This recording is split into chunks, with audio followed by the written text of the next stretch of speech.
O'zingiz bilan band bo'ling, o'zingizni o'stiring, qiziqarli ayol bo'ling, chiroyli ayol bo'ling, jozibali bo'ling va unutmang, erkak sizni oldingizda o'zini holatini sevadi. O'zini holatini, holatni esa unga siz berasiz. Qanday qilib? Qachonki siz hissiyotlaringiz bilan to'g'ri ishlashni o'rgansangiz, emotsional ayol bo'lsangiz, ya'ni kulishni, xursand bo'lishni, quvonchni, вот женщина праздник, ayol, вот bayram ayol bo'lishingiz kerak. Вот o'zingizga bitta narsani to'g'ri tushuning.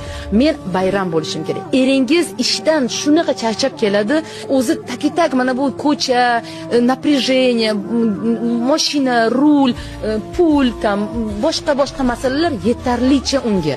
Va u uyga kelganda yana qo'shimcha porsiya problemani xohlamaydi. Shuning uchun ko'p erkaklar nima qiladi? Qochadi. Oilasiga kelgisi kelmaydi, uzoq o'rtoqlar bilan o'tiradi, choyxonada o'tiradi, lishbi kelmay. Chunki uyda uni negativ emotsiyaga to'la, именно такой вот skripach ayol kutayotganini biladi, ya'ni arralovchi. Ana shunaqa arra ayol bo'lmang.